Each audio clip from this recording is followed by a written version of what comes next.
Welcome to 843 TV. I'm your host, Annalisa Itkor. And I'm Lisa Richardson. And today we are at the Hilton Head campus of the Lewis Cancer and Research Pavilion. We're going to be learning about the new campus coming to Bluffton in 1 year from now. As well as some really exciting things going on with oncology research. Our first guest up is Pam Proman. She's the Director of Operations and Strategic Initiatives for the Lewis Cancer and Research Pavilion. Also here to share with us is Dr. Michael. He's a radiation oncology with a lot of experience, here to share all about some new technology. And a local gentleman, which is always kind of exciting to chat to somebody who's helping out the local community. So stick around for another episode of 843 TV, where communities come to speak.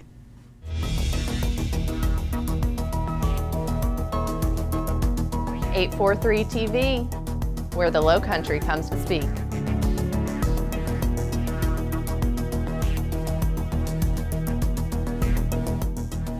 .843 TV, where communities come to speak.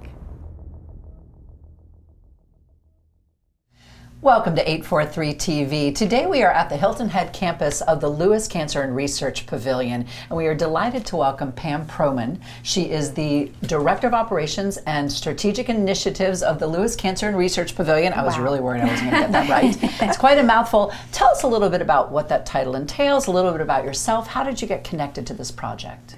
So I've been in oncology for around 18 years. My background is radiation therapy. I was actually a radiation therapist for a number of years and then transitioned to administration. And so with my current job for Director of Oncology, or Director of Operations and Strategic Initiatives, I'm in charge of broadening our scope out in the region and just providing services out into the rural communities. All right. We're here today to talk about a very important subject and a very important building that's coming up in Bluffton on Buckwalter, the St. Joseph Candler Research Cancer Pavilion. There's a lot to talk about there. Let's start with where it's located and what's the status of the construction process. Yes, so it's located at Buckwalter Place. We started construction about a month ago. It's going to be a 40,000 square foot building. It's going to open in 2 phases.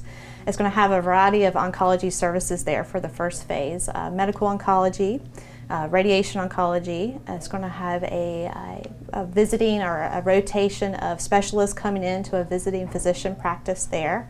On the second floor, it's going to have an infusion suite, and it's also going to have some supportive services such as dietitians, nurse navigators, financial navigation, and social work, all located into that one building. So I'm curious, Savannah's not that far away. I know everybody on Hilton Head thinks it is, but it's really not that far away. What was the thought process towards creating this Hilton Head Bluffton location? How's that going to benefit patients locally? So by having the Bluffton campus there, we have all the services under one roof. So no longer does a patient have to go from office to office. They can walk through the doors and really receive all their services there. We were strategic in where we placed the department so that all the physicians could collaborate and really focus and coordinate care around that patient. So it's just a one-stop shop for a patient, and that's a really convenience factor for them. And as we were talking earlier, someone dealing with cancer and treatments, a lot of anxiety, a lot of fears, knowing that there's someone to support them with finances and all those other things has got to be a huge relief. Let's talk about those departments a little more, maybe. What can I'd like to. What can that someone interests expect? Me very much. Sure. So the dietitians, they'll help with any type of nutritional support throughout the treatment course. Social work is there for a variety of needs of plugging in the patients to community resources, support groups, providing programs at the Cancer Center or at the Bluffton campus when it opens to create a unique patient experience. And then our financial navigator will also assist with those applications of financial assistance and any resources that may be provided for the patient to prevent financial toxicity with a critical diagnosis such as cancer. Out of curiosity, because when you touch on that financial subject, it really brings to light that cancer is something that doesn't just impact the individual, it impacts an entire family, really. Are there other things that you're going to be offering that also assist with the family of the patient? Yeah, so the support groups will be a huge component of the supportive services there at the Bluffton campus, and that focuses on the patient and also their caregivers. We try to have programs at our main site in Savannah that focuses on not just the patient but the caregivers, various music therapy and different things like that, and we hope to bring those components to Bluffton. Cool. Absolutely. Now, go ahead. The Lewis Cancer Research Center is part of, I'm going to read this, the National Cancer Institute's Community Oncology Research Program. What does that mean, and how does that benefit the patients? So we were fortunate enough to be awarded the NCI's grant for a number of years, and what that does is it brings innovative clinical trials to patients and in a location close to home. So instead of having to go to the academic centers or the big large health systems to receive cutting edge clinical trials, while we partner with the NCI, we can have those clinical trials here in a community cancer center. And so the patient can have those innovative therapies while their family and friends are around them to support them through the treatment. So I've kind of a nuts and bolts question. I mean, this is an enormous project. Mm-hmm. Where does that project stand right now, and when do you anticipate it really getting up to speed? So it really is already up to, full force on the ground, and we really started breaking ground about a month ago, and so we're there every day constructing the building. We plan to open March of 2020 to be open to the public. It's really soon. Absolutely. I mean, A year from now, less than a year from now almost. Right. It's amazing. In 1 year, they can get that building built and all the facilities And in place and the staffed staff. and going. Yes, it's really full I force. think it's amazing in our area where the medical industry has really been booming. Let's just say where you had to go to Charleston before, you may have had to go to Savannah, but now right here in Bluffton and Hilton Head, there's pretty much so much advancement. It's really amazing. Nice. Can you walk us through a little bit, when a patient first walks through the doors of this new facility, what can they expect? So we really focused on the patient experience with this Bluffton campus. We actually conducted patient focus groups when we were doing the design phase of the building. We really wanted to get the voice of our customer to see what they wanted to experience during their cancer delivery. So you'll experience in the Bluffton campus a variety of different things. We'll have a number of water features in the campus to create a calming effect. We'll have some artwork that will be unique. We also were very specific with the type of chemotherapy chairs we picked out for comfort for the patient. On the second floor infusion suite, we have floor-to-ceiling windows that overlook a park with greenery to try to bring the outside inside to create a more relaxing and comfortable environment for the patient. I love what you said, that you referred to it as a customer. Yes. That is so lovely to hear, because I think hospitals, I don't want to say anything negative about hospitals, but I think, I'll say from the patient point of view, I sometimes think that patients feel like they don't have a choice. Right. And when you use that word customer, it means that you're looking at them in terms of customer service, and I love that. Right. That's awesome. Yes, we want to create a really a nice hospitality feel to our Bluffton campus, really welcoming for our patients and really meeting all their needs from the first time they walk through the door till their follow-up appointments. You mentioned the waterfalls and the soothing. That stuck out to me as just really putting so much thought into every little aspect, and Right. comfort is a big word that keeps popping into mind when you're dealing with something like this. That's a big difference. I know. Well, and you also caught my attention with music therapy. Can you talk a little bit more about that? Because that's, I don't want to say it's new, but I feel like I've just recently been hearing about it in this area. Can you tell us a little bit more about that? Yeah, so for music therapy, we've done a variety of things in Savannah, and like I said, we want to extend that to our Bluffton campus. So we work closely with our SCID partner to provide music therapy in Savannah. We have harpists that come and provide music out in the main lobby. We have some musical groups from the local schools and some a cappella groups that come in during Christmas time and sing carols, and it just uplifts the patients and also the co-workers that are working every day in a stressful environment. It just creates a nice, welcoming environment for everyone that is just pleasing to anyone that walks through the door. Now, when the doors open, how does your position shift? So my position just kind of broadens, really. You know, my day-to-day operations are the same. I'll probably be traveling to Bluffton a little more often, just checking on things and making sure. But we have a great team at St. Joseph's Candler, dedicated physicians, dedicated staff. So I have a great team underneath me, and they are just awesome to work with. So I believe it's going to be just a wonderful facility for the patients in this community.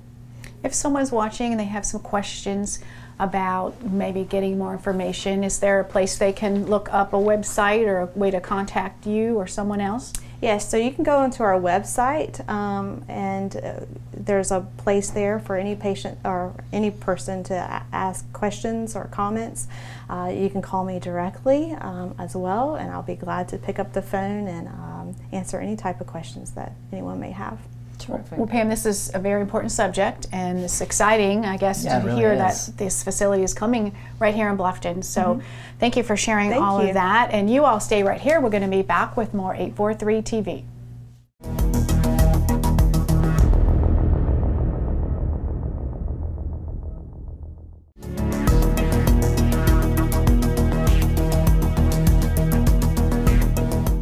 Welcome back to 843 TV. We are at the Hilton Head campus of the St. Joseph Candler Research Center, and talking with us now is Dr. John Michael, and you are a radiation oncologist, and you've been around this area for quite some time, kind of a local boy, so share with us a little bit about your background. Yes, ma'am. I'm from Savannah originally, and I'm very grateful to have the opportunity to move home and continue to help folks here in my community. I went to school originally in Savannah during lower, middle, and high school, and then went to college up in Virginia. Came closer to home and went to Medical College of Georgia for my medical school, and then did my residency training at Emory University in Atlanta. And after I finished that up in 2015, moved back here to the Low Country, and it's been a great experience thus far. And it's changed a lot since you were a kid, right? Lord, yes, ma'am, it has, especially over here in the Bluffton Hilton Head area. It's amazing, isn't it? Yeah, just the amount of growth is really spectacular to see. It's certainly a much larger community that we have to serve over here than existed, gosh, even 10 years ago. Absolutely. Well, and here we have the Lewis Cancer and Research Pavilion adding to that expansion, which is really exciting. You know, that it's going to be a wonderful growth addition to that community. I'm curious, you know, within the world of oncology, we've seen a lot of new technology. Tell us a little bit about what you've been working with, what your experience has been with it. Yes, ma'am. Well, we are very fortunate these days to live in an area where so much work is being put into the technology that goes into these treatments. Modern radiation therapy is really a marvel. These days with modern equipment, we're really able to sculpt a dose of radiation in 3 dimensions to tightly conform to an area that we want to treat, a tumor or a region that needs treatment. What that serves to do is basically make sure that we're hitting the area that we want to hit and reducing the amount of radiation that goes to normal healthy tissue surrounding the area that we want to treat. All of this helps to reduce side effects of treatment and increase our chances of having a good outcome from the treatment. Absolutely. So you're, in layman's terms, you're pinpointing and targeting that area so much more directly than in the past with this new technology. Exactly. And with modern equipment, we're very fortunate here in the Hilton Head campus and in Savannah to have technology called TrueBeam, which is the latest and greatest linear accelerator, which is our clinical radiation machine. The TrueBeam linear accelerator combines the ability not just to deliver focused radiation treatment, but also to provide imaging each day before treatment, which allows us to ensure that we are treating exactly the area that we want to be treating each day.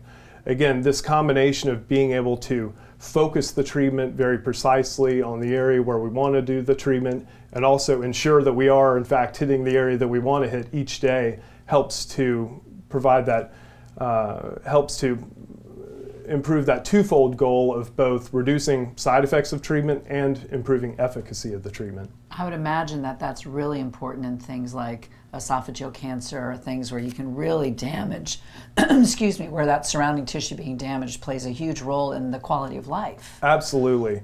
For so many cancers, outcomes from the treatment are improving these days. So When patients are cured from these cancers, we want them to have as little memory of what happened during their treatment as possible. And as part of that, we want to do everything that we can do to reduce side effects. So yes, ma'am, for many cancers such as esophageal cancer, prostate cancer, breast cancer, and basically all the cancers we treat, we're focused on improving outcomes while also reducing the long-term burden of the treatments.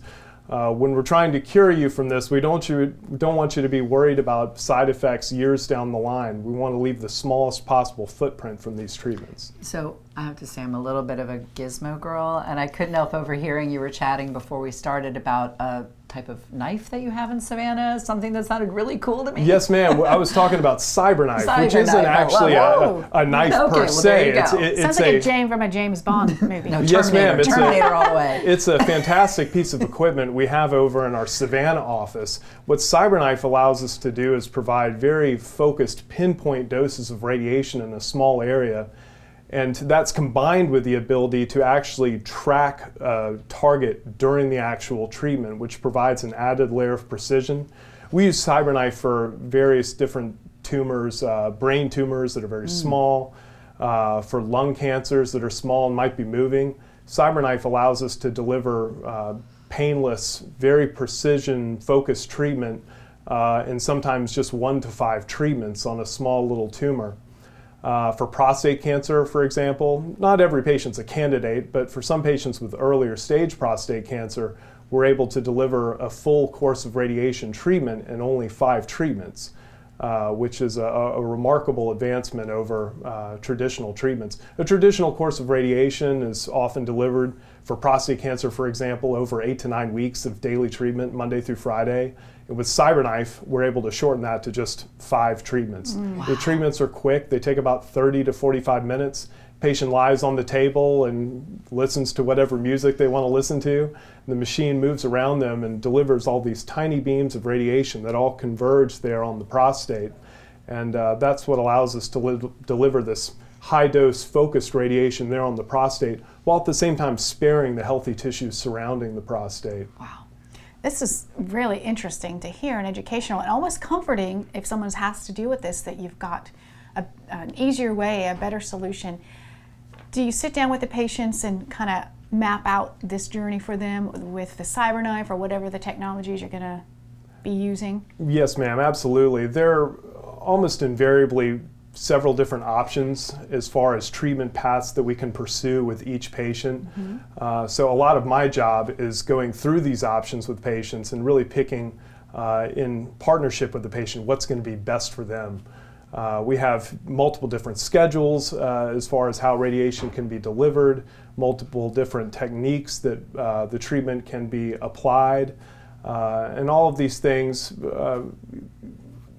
can be customized according to how a patient would like to be treated and what their individual goals are for treatment. So this all sounds wonderful. I'm certainly of a generation, as I'm sure many of our viewers are, where we have that old frame of reference, and I think that's what gets so scary about cancer, you know, how sick you get, what the side effects are like, not a very high chance of recovery. Can you give us a little picture of traditional side effects to current and traditional cure rate to current? Sure. Well, in the old days, for certain cancers, your only option was a large surgery, and if they couldn't cut it all out, then your long-term prospects were dim. But these days, cancer treatment has become much more of an integrated approach, where we're using not just surgery, not just chemotherapy, not just radiation, but often multiple tools for the same patient, so that we can reduce the burden of treatment while still maintaining the same outcomes. In the example of breast cancer, for example, in the old days, if you had an early stage breast cancer, your only choice was mastectomy, basically to have the whole breast removed. These days, we often go down the route of breast conservation, wherein a woman is able to keep her breast. We remove the lump of visible tumor through surgery, and then radiation is done to the rest of the breast to help basically give the same chance of cure that you would had you had the whole breast removed.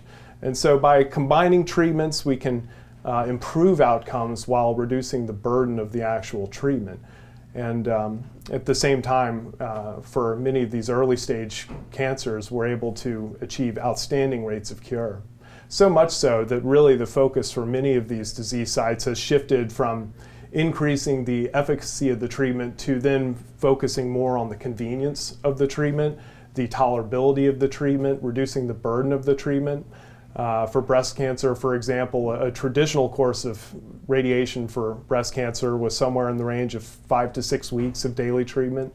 That has now been shortened to sometimes just 3 or 4 weeks, while similarly maintaining the same chances of cure and often reducing the overall burden of the treatment in terms of side effects and inconvenience to the patient.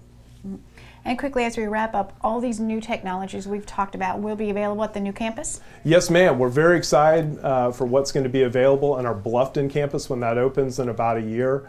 TrueBeam will have a linear accelerator there, bring the finest technology right there in the Bluffton area and reduce travel time for many of our local patients. We'll have many imaging techniques there that we'll be able to do, and yes ma'am, all this will be right there in Bluffton, convenient for patients. That's really exciting. Well, Dr. Michael, thank you so much for joining us. Thank you so much for having me. This has been incredibly informative and very uplifting, actually. Yes. And thank you for joining us as well for another episode of 843 TV, where communities come to speak.